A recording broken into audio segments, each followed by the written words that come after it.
Hiperinflación a la vista. Venezuela se tambalea en el abismo de la inestabilidad. El Banco Central se muestra optimista y el ciudadano queda sin futuro. Delcy y su segundo viaje oficial. Barbados se exhibe como nuevo aliado del chavismo. María Corina versus Delcy.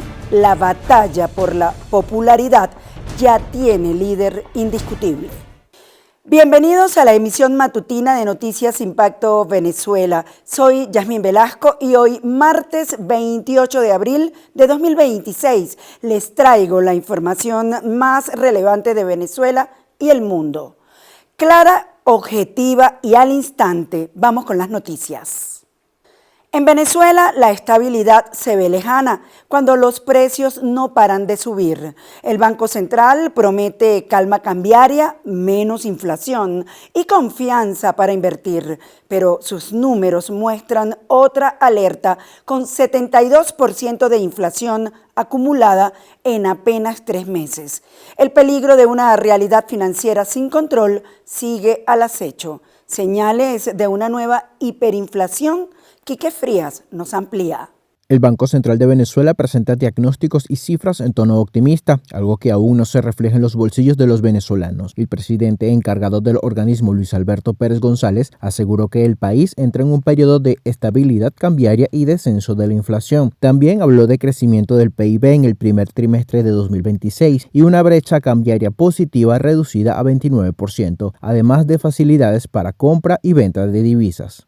Existen razones para pensar que a la economía nacional le va a ir bien en los próximos trimestres y que la inflación va a descender. Vamos por buen camino, el sector financiero venezolano está sano y plenamente auditable.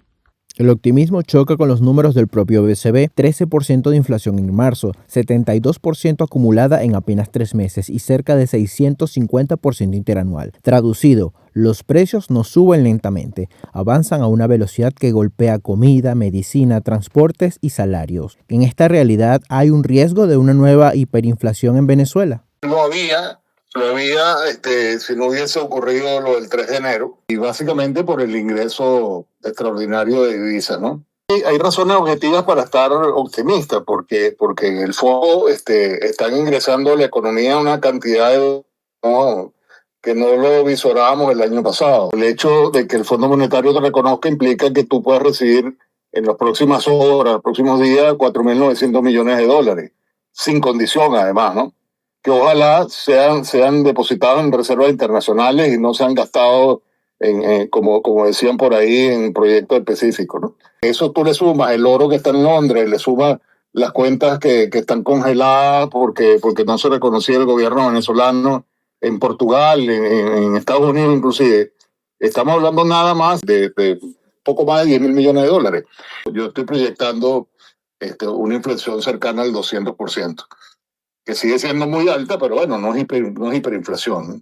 Venezuela salió oficialmente de la hiperinflación en 2021, tras más de 4 años de un ciclo que devastó al país y lo dejó en una crisis humanitaria compleja y con las migraciones más altas del mundo.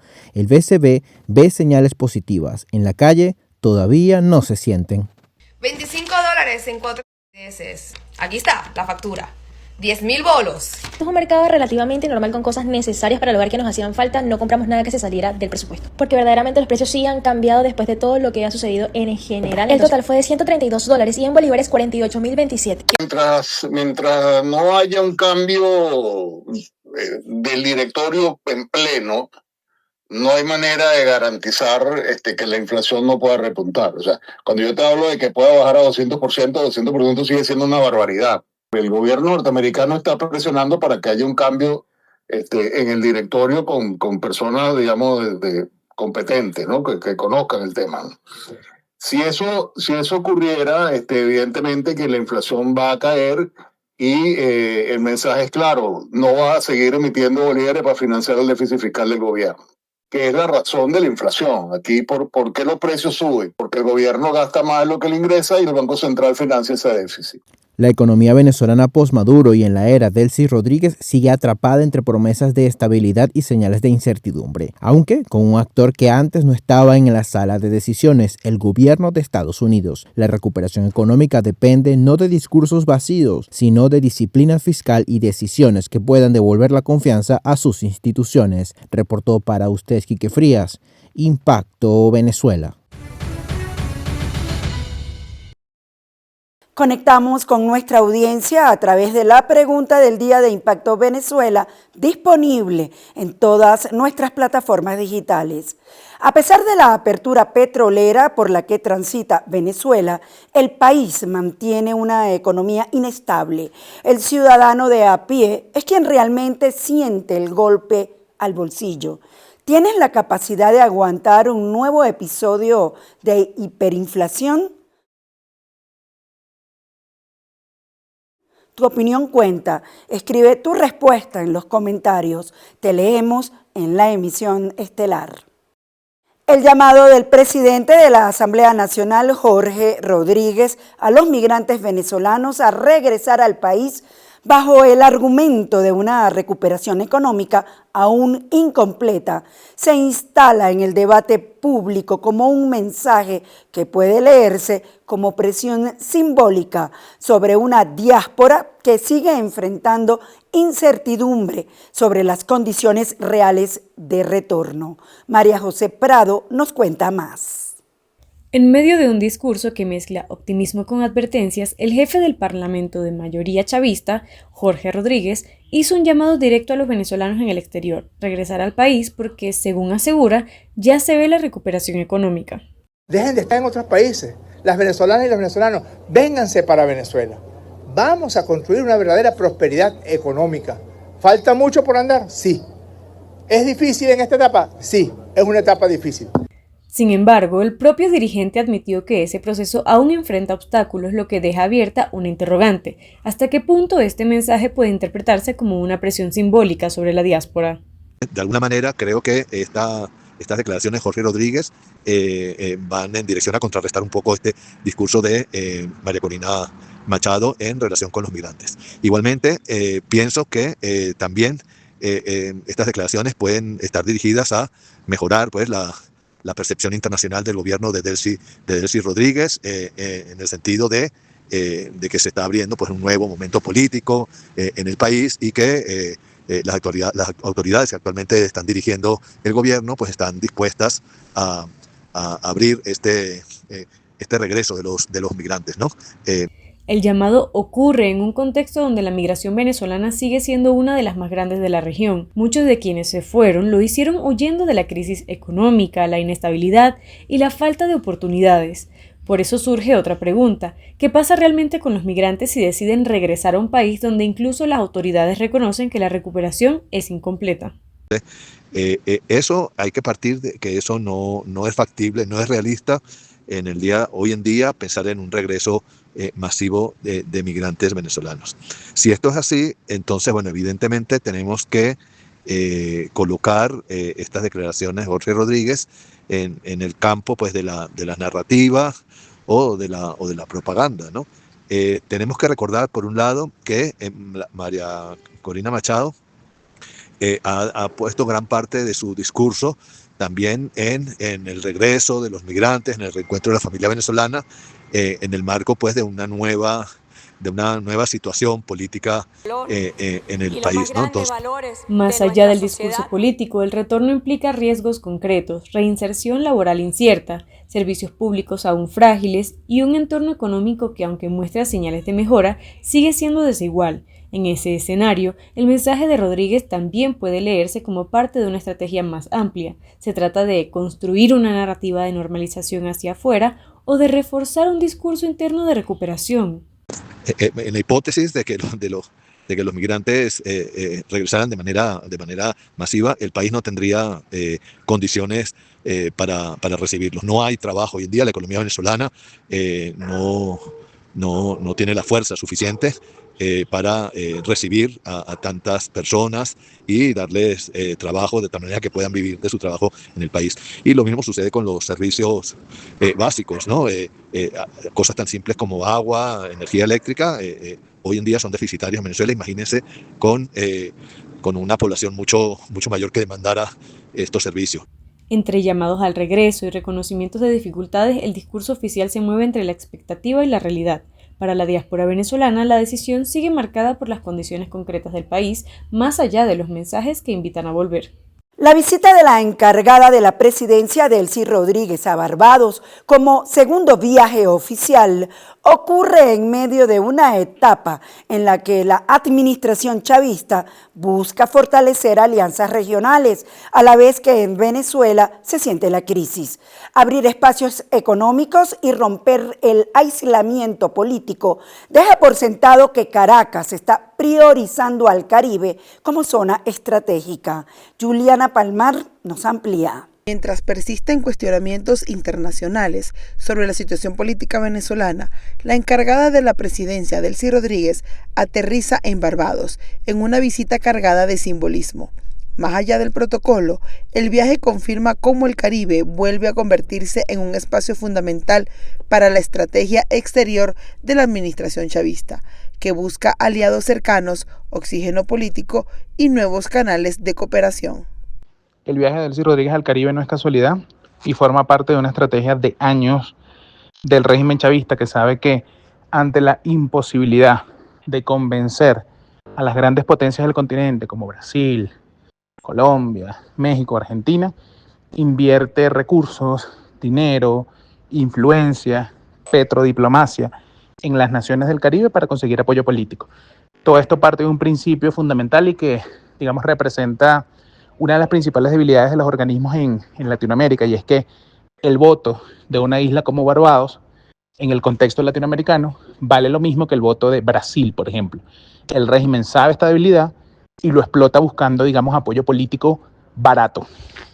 No se trata solo de una reunión bilateral.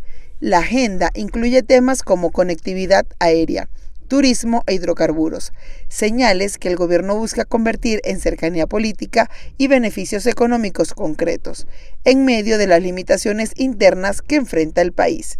Hemos terminado con una profunda felicidad por la agenda que hemos construido en sectores de gran envergadura para nuestros países. Un primer punto es producción de alimentos, que Barbados vaya a Venezuela a producir en tierras venezolanas alimentos, le permita el suministro para Barbados, pero también convertir a Barbados en un hub donde podamos exportar alimentos para el Caribe y para África.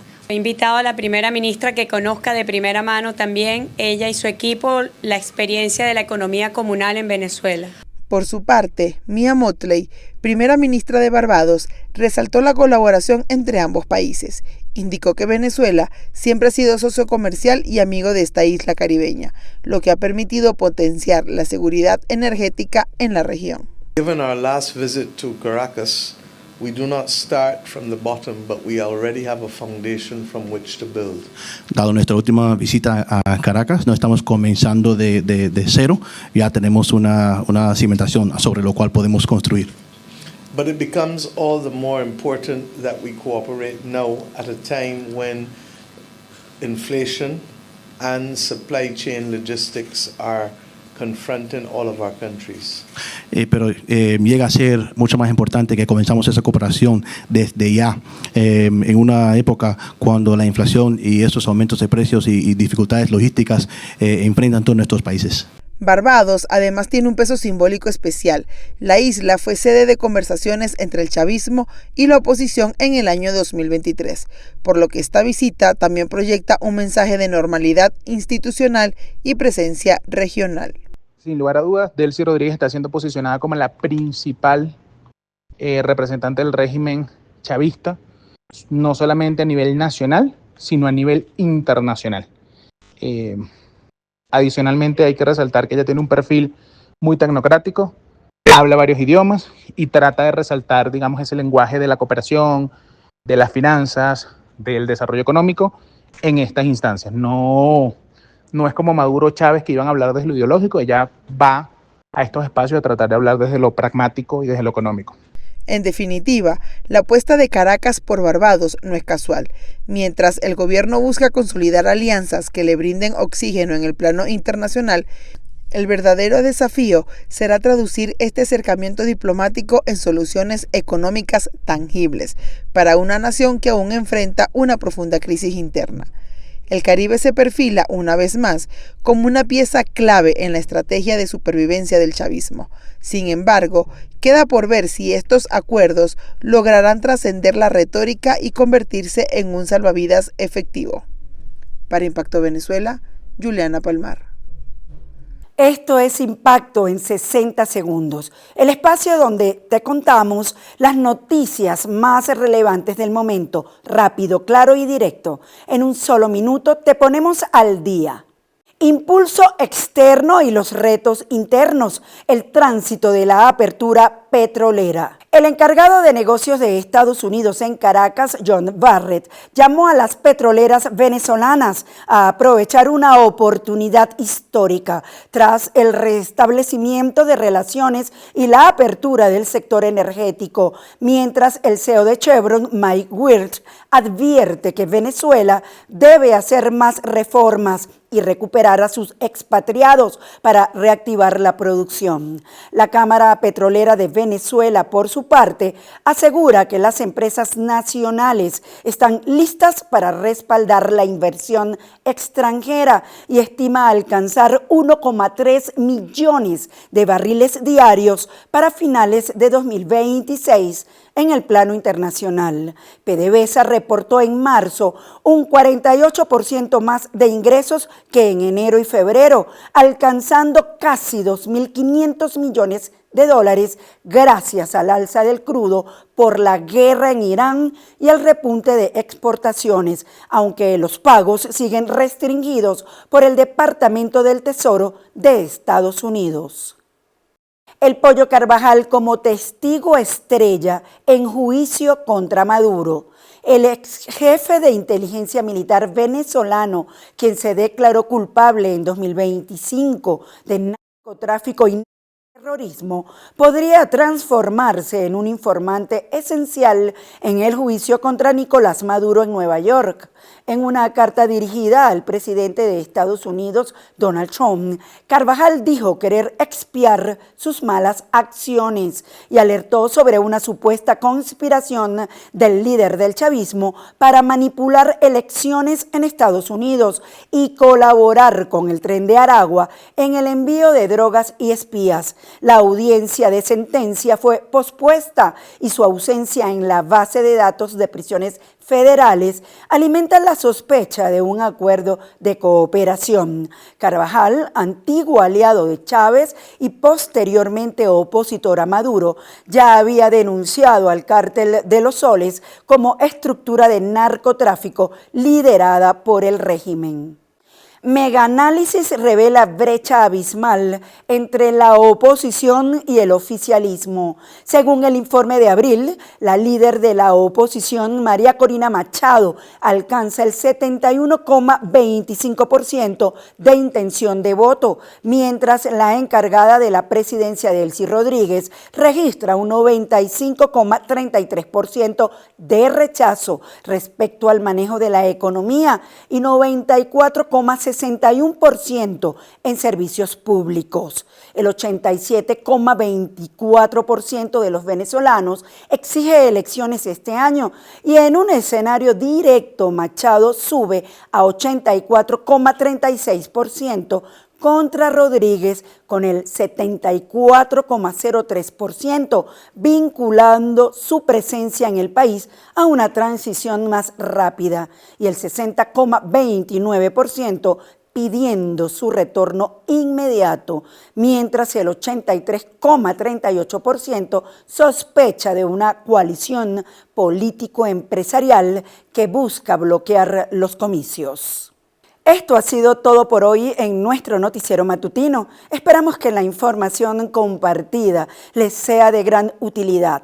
Recuerden que pueden mantenerse actualizados a través de nuestras plataformas digitales www.impactovenezuela.com, @impactobe y en nuestras próximas emisiones. Amigos, hoy cierro una etapa muy especial y solo me queda decir gracias. Gracias por acompañarme, por su cariño y por permitirme entrar a sus hogares cada día. Me llevo el corazón lleno de gratitud por pertenecer a la familia de Impacto Venezuela y a un equipo tan maravilloso. Que tengan un buen día.